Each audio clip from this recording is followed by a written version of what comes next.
All NEET aspirant प्यारे बच्चों, आप सभी का एसपी यादव यूट्यूब चैनल में स्वागत है।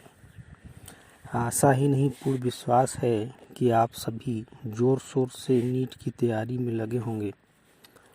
इस वीडियो में हम आज बात करने वाले हैं कि कौन नीट परीक्षा में दे सकता है और कौन नहीं दे सकता, कब और कैसे आवेदन करें। तमाम इन्फॉर्मेशन इस वीडियो के माध्यम से हम चर्चा करेंगे। इसे सुनने के बाद शेष कोई जानकारी नहीं बचेगी या ऐसा नहीं होगा कि मतलब कोई कन्फ्यूजन हो बाद में कि कोई परेशानी हो आवेदन करने में या किसी प्रकार का कोई संदेह किसी को हो, तो इस वीडियो के माध्यम से कंप्लीट इन्फॉर्मेशन देने की कोशिश की गई है। तो आइए हम इसे स्टेप बाय स्टेप समझते हैं। सबसे पहले तो हम समझते हैं कि ऑफिशियल वेबसाइट है इसका nta.neet.nic.in में सूचना निकलेगा। विवरणिका के माध्यम से हमें पूरी इन्फॉर्मेशन इसमें मिलेगी, अर्थात एनटीए द्वारा जो ऑफिशियल वेबसाइट जो है उसमें इसका डेट अनाउंस किया जाएगा और उसमें सभी नियमों का उल्लेख किया जाएगा जिसको हमको विस्तृत रूप से पढ़ना चाहिए। दूसरी बात हम करते हैं एलिजिबिलिटी क्राइटेरिया का, अर्थात पात्रता मापदंड क्या है इसका। ये सभी छात्र जो 12वीं परीक्षा में शामिल हुए जिनका विषय भौतिक रसायन एवं जीव विज्ञान तथा अंग्रेजी के साथ परीक्षा में शामिल हुए हों, वे सभी अभ्यर्थी परीक्षा 12वीं उत्तीर्ण न भी हुए हों तो भी परीक्षा दे सकते हैं, परंतु अंत में उत्तीर्ण होना अनिवार्य है परीक्षा।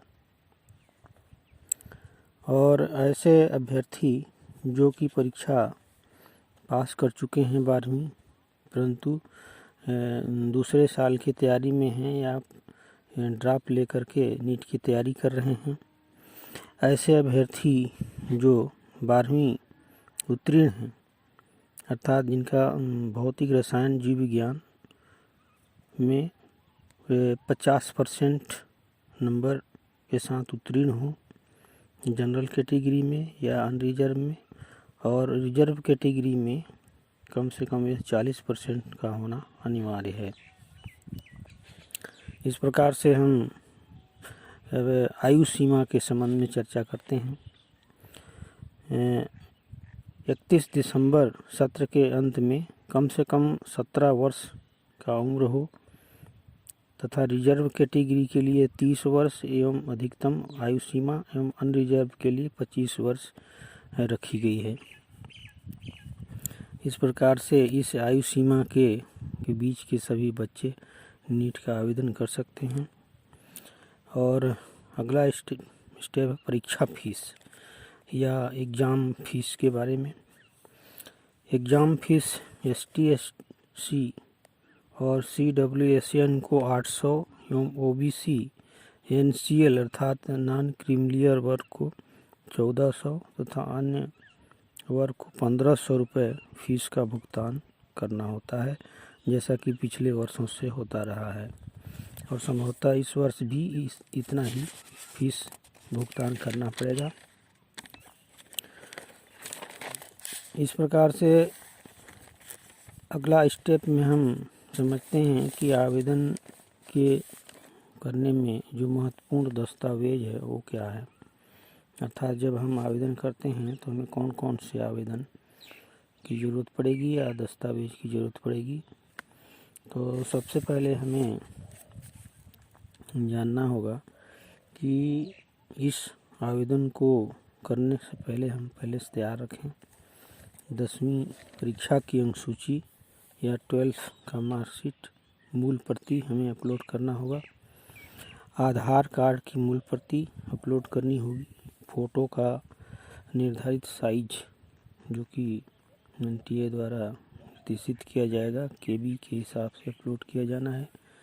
ध्यान रहे यही फ़ोटो कम से कम 10 प्रति बनवा कर रख ले, जो आगे काउंसलिंग प्रक्रिया तक यही फ़ोटो या जानकारी काम आएगी। इसमें कोई बदलाव नहीं होगा, इसलिए हमें सभी को चाहिए कि फ़ोटो अनिवार्य रूप से अधिक बनवा करके रखें और फ़ोटो बीच में न बदलें। और आवेदन कैसे करें इसको स्टेप बाय स्टेप हम समझते हैं।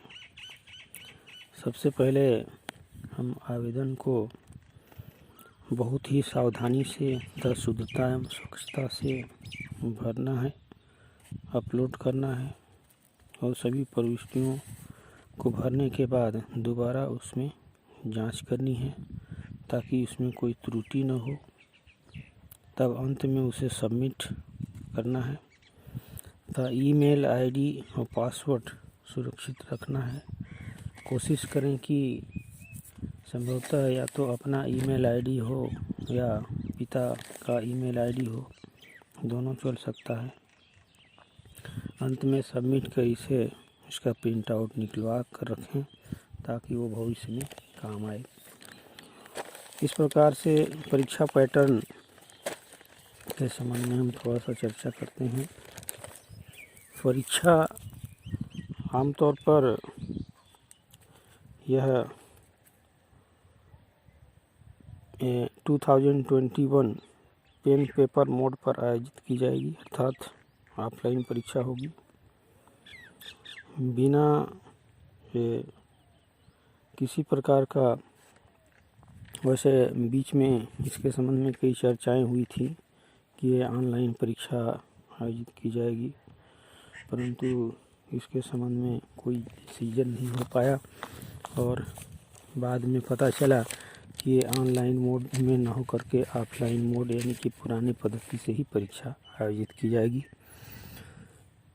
इसके पैटर्न के संबंध में हम समझते हैं कि इसमें मुख्य रूप से 3 विषय होते हैं, फिजिक्स, केमिस्ट्री और बायोलॉजी। इसमें फिजिक्स केमिस्ट्री से 45 क्वेश्चन अर्थात 90 क्वेश्चन होते हैं तथा अकेले बायोलॉजी से 90 क्वेश्चन होते हैं। प्रत्येक प्रश्न का सही उत्तर पर 4 अंक मिलता है तथा एक गलत होने पर इस पर 1 अंक काटा जाता है। इस प्रकार से 180 प्रश्न होते हैं जो 720 नंबर के होते हैं तथा समय भी इसका 3 घंटा यानी कि 180 मिनट का ही होता है।